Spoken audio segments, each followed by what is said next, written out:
Suite à des problèmes techniques dépendant de notre volonté, l'équipe des Classiques Confinés se voit dans l'impossibilité de vous proposer l'une de ces introductions fines, bien senties et soigneusement réalisées, signature artistique de votre programme favori. Veuillez nous excuser pour la gêne occasionnée.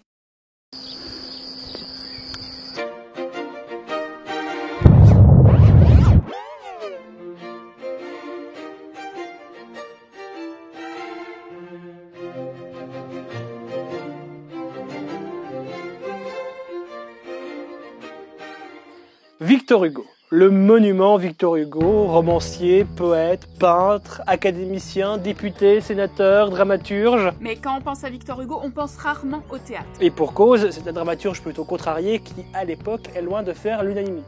À cette époque, donc le 19e siècle, les théâtres parisiens sont le terrain d'une guerre sans précédent, avec des batailles célèbres comme la fameuse bataille d'Hernani. On a d'un côté les classiques qui défendent le théâtre comme il se pratiquait jusqu'alors, et de l'autre les romantiques avec quand même Alexandre Dumas, Edmond Rostand, Victor Hugo et plus tard Musset. Pour toi c'est évident parce que le romantisme c'est ton truc, mais faut peut-être leur en dire un peu plus, non? Si vous avez vu notre dernière vidéo sur Phèdre de Racine ou encore la première sur le site de Corneille, vous pouvez vous faire une petite idée de ce qu'est le théâtre classique. Il y a des règles, c'est clair, précis, vraisemblable.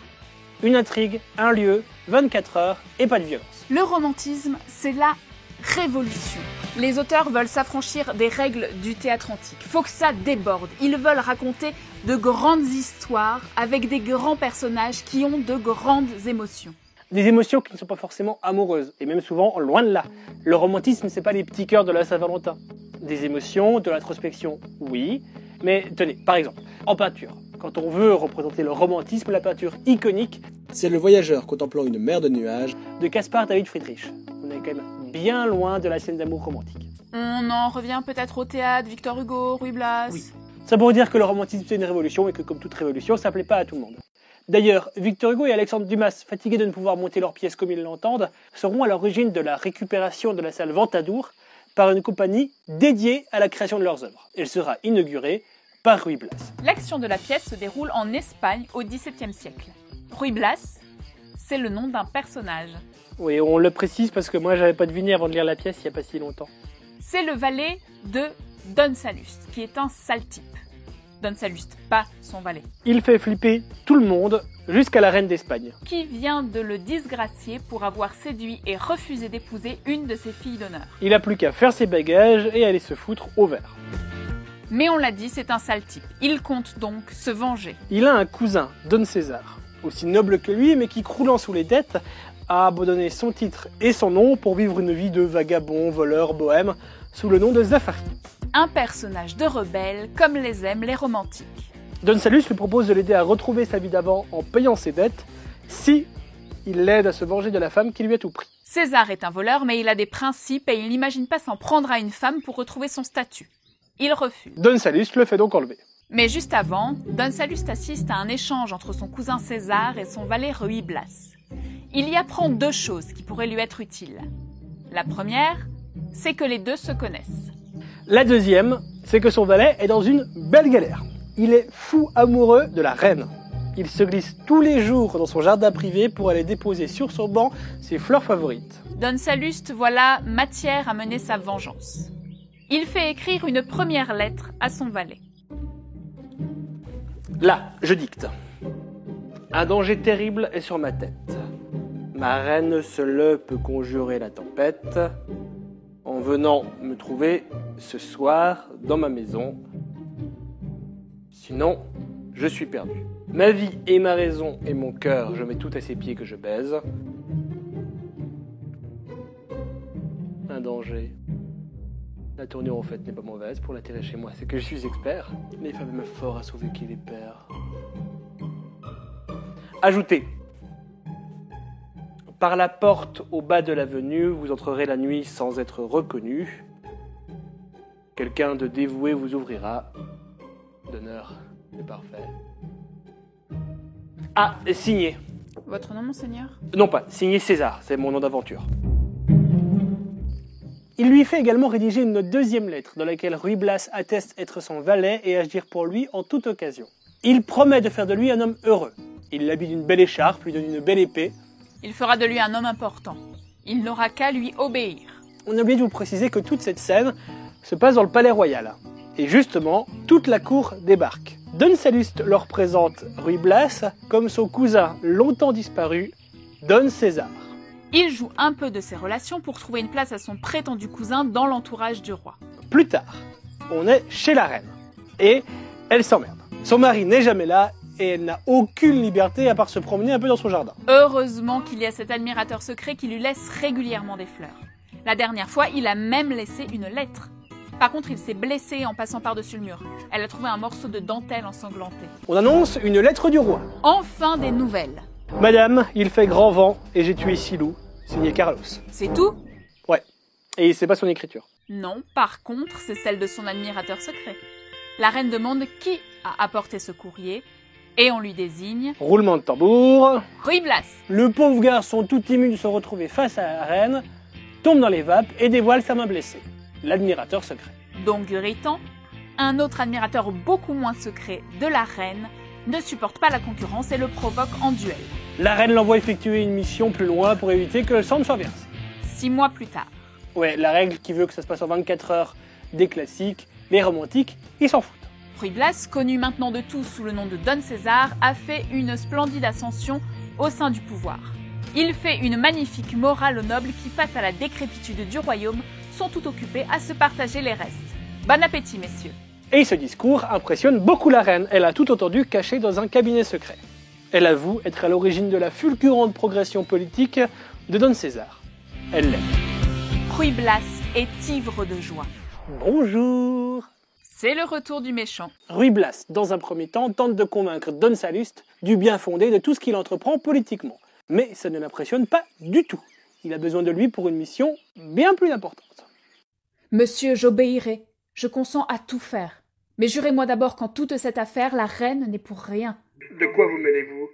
Vous êtes un homme effrayant. Mes genoux tremblent. Vous m'entraînez vers un gouffre invisible. Moi, je sens que je suis dans une main terrible.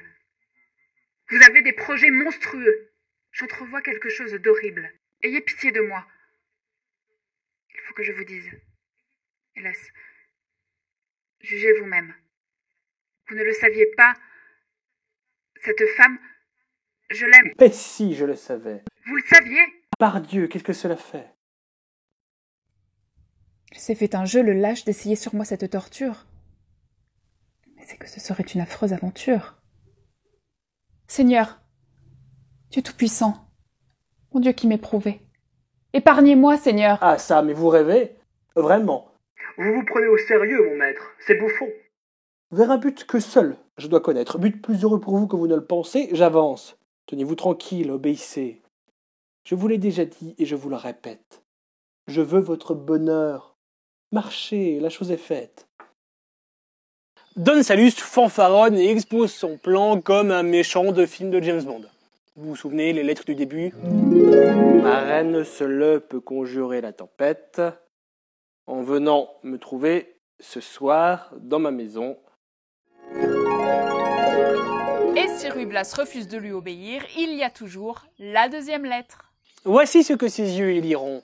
Moi, Ruy Blas, laquais de Monseigneur le marquis de Finlas, en toute occasion ou secrète ou publique, m'engage à le servir comme un bon domestique. Dans la maison où il est censé attendre son maître, Ruy Blas tente le tout pour le tout. Il contacte Don Guritan, vous savez, celui qui l'avait provoqué en duel il y a quelques mois. Et il lui demande de s'assurer que la reine ne quitte pas son palais. Puis il va demander de l'aide à Dieu. Et là, tombe de la cheminée... Le Père Noël ? Non, de Don César, le vrai. Je passe sur son aventure, capturé puis échappé, quand il arrive en ville, il retombe sur les mêmes flics qui l'avaient arrêté, il s'échappe par les toits et tombe dans une maison apparemment vide avec à manger et à boire. Parfait. Un valet arrive avec un sac rempli d'argent pour une mission secrète. Don César le saoule et lui demande d'aller distribuer l'argent à d'autres. Puis arrive une vieille dame, envoyée par quelqu'un de haut placé, qui lui demande si Don César confirme son rendez-vous avec sa maîtresse. Ma foi, il ne va pas refuser après avoir bu et mangé la visite d'une femme. Arrive Don Guritan, furieux et bien décidé à se battre contre Don César, l'autre. Le vrai Don César se moque de sa jalousie, ça s'envenime, les deux sortent pour se battre et César gagne le duel. Arrive Don Salluste.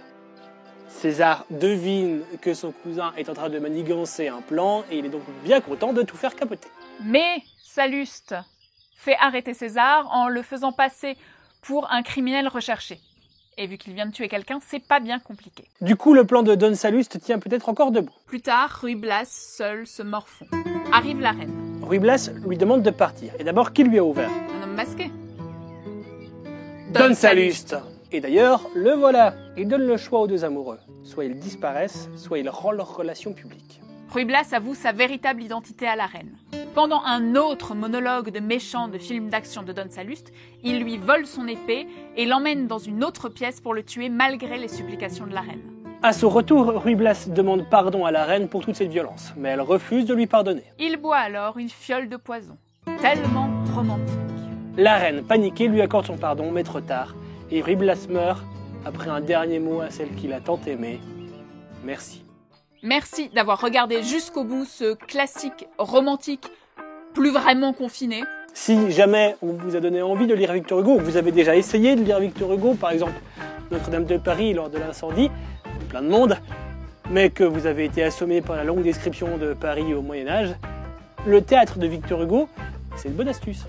Comme d'habitude, vous pouvez partager, liker et commenter cette vidéo, ça nous aide. Et pour les gens qui en plus ont des moyens, on vous met un lien sous la vidéo pour nous faire des dons. Merci d'ailleurs à nos premiers donateurs, ça va beaucoup nous aider. On se retrouve bientôt pour un prochain classique, on espère encore moins confiné, même si la culture reste confinée. D'ici là, déconfinez-vous bien, foutez-vous la paix. Salut!